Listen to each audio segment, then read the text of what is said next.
भलाई की और मुद्रा देना चाहिए। वास्तव में यदि आप जीतना ही चाहते हैं तो सबसे पहले संयम की आदत डाल लें, क्योंकि संयम का अर्थ ही है अपनी बिखरी हुई शक्तियों को निश्चित दिशा देना। मान लीजिए जिस कार्य को नहीं करना है और जब उसे ही करने के लिए मन आकर्षित करता है तो आप उसे प्रयासपूर्वक रोकने के लिए मन बना लें, उसे ही आत्मसंयम कहते हैं। संयम का अर्थ है जब हम आकर्षणों की ओर जाने के लिए हमारा मन सहज रूप से रुक जाए। गांधी जी ने कहा था कि अनुशासन और बलिदान के बिना मुक्ति की आशा नहीं की जा सकती है, लेकिन यह बात भी सच है कि लोग गुस्से में विवेक शून्य होकर तुरंत अपने आत्मसंयम को गुस्से में खो देते हैं। यह सच है कि समय बीतने में लोगों के आत्मसंयम में भारी कमी आई है। इसके गंभीर परिणाम सामने भी आए हैं। इसलिए आत्मसंयम की उपयोगिता को किसी भी हाल में कम नहीं आंका जा सकता है, लेकिन यह भी सच है कि शुरुआत में आत्मसंयम का मार्ग थोड़ा कठिन लगता है। अर्थात मन को वश में करने का नाम ही आत्मसंयम है। मनुष्य को मिली हुई शक्तियों को निश्चित दिशा देना संयम कहलाता है।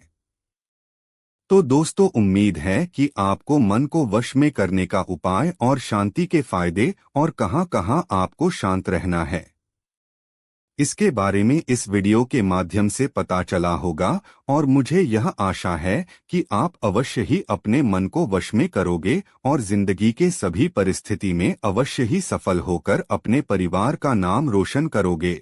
ऐसी ही और गौतम बुद्ध की प्रेरणादायी सीख लेने के लिए हमारे राजीव इंस्पायर्ड यूट्यूब चैनल को सब्सक्राइब कीजिए और इस स्टोरी को जितना हो सके उतना अपने दोस्तों के साथ शेयर करें।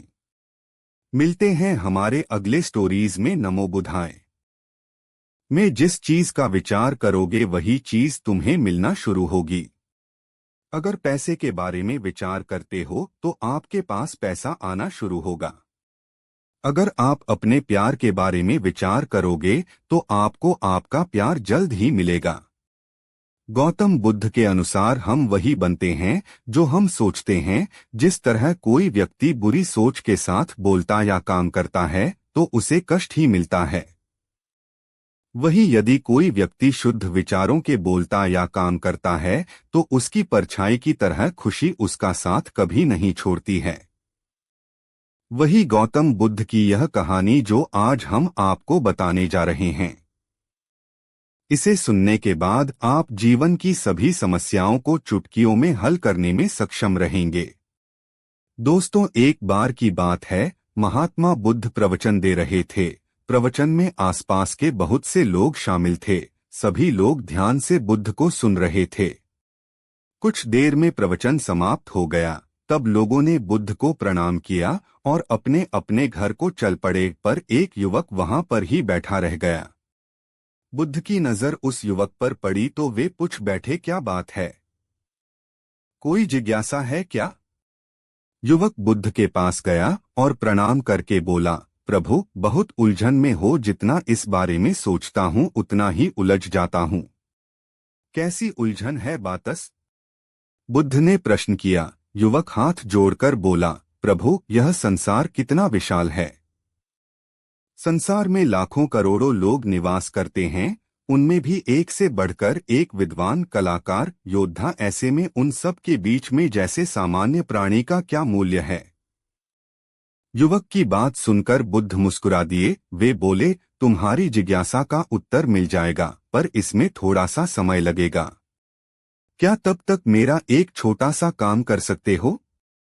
प्रभु, यह तो मेरे लिए गर्व का विषय है कि मैं आपके काम आ सकूं। युवक ने पुनः अपने हाथ पास पहुंचा तो वह बुरी तरह से हाँफ रहा था। उसे देखकर बुद्ध मुस्कुरा दिए। फिर भी उन्होंने अपने चेहरे से कुछ भी जाहिर नहीं होने दिया। वे बोले, क्या बात है बस? तुम कुछ डरे हुए से लग रहे हो। युवक ने बुद्ध को प्रणाम किया और सारी बात कह सुनाई। साथ ही उसने वह पत्थर भी उन्हें वापस कर दिया। बुद्ध बोले, आम वाले ने इसका मूल्यता साम बताया। आलू वाले ने एक बोरी आलू और जौहरी ने बताया कि यह अनमोल है। इस पत्थर के गुण जिसने जितने समझे उसने इसका मूल्य उसी ही कि हमारे भगवान बुद्ध ने और ना जाने कितने सफल लोगों ने कहा है। भगवान बुद्ध ने कहा है कि जिसने अपने मन को वश में कर लिया है उसकी जीत को देवता भी हार में नहीं बदल सकते हैं। अर्थात मन को वश में करने का नाम ही आत्मसंयम है, जिसका अर्थ है अपने आप को वश में करना। अर्थात मन, वचन और कर्म पर अधिकार प्राप्त करना ताकि शरीर से कोई अशुभ कार्य न होने पाए, जिससे कोई अपशब्द न निकले और मन में कभी अशुभ विचार न उठने पाए। यदि मनुष्य अपनी इंद्रियों का प्रयोग उचित ढंग से करता है तो ही उस मनुष्य को दूसरों को ध्यान देने का अधिकार है। यदि उसका अपने मन पर अधिकार नहीं है, उचित और अनुचित का ध्यान नहीं है, तो वह मनुष्य के पद से गिरकर अन्य योनियों में गिने जाने योग्य हो सकता है। एक कथन है कि हम जैसा सोचते हैं वैसा ही बन जाते हैं। वास्तव में यह विचार नहीं अपितु विचारों का संसार है। हमारी सोच और विचारों का प्रभाव हमारे मन पर गहरा असर छोड़ देता है। मनुष्य के मन में विचार ही बार बार उभर कर आते हैं जो मनुष्य को दिशा देने का काम करते हैं। विचार ही मस्तिष्क को गति प्रदान करते हैं और गलत विचार क्रोध की ओर जाने को विवश करते हैं। यह हमारी भूल है कि हम सोचते हैं कि वचनों की कोई शक्ति नहीं है। संसार में जो भी हुआ, जो भी हो रहा है और जो भी होगा सब हमारे कर्म के प्रभाव से हुआ है, और जो हो सकता है और आगे जो होगा वह कर्म की शक्ति से होता है, वह विचारों की शक्ति होती है। यदि हमारे अंदर आत्मसंयम नहीं है तो आत्मिकता का धन हमारे हाथ नहीं आ सकता है।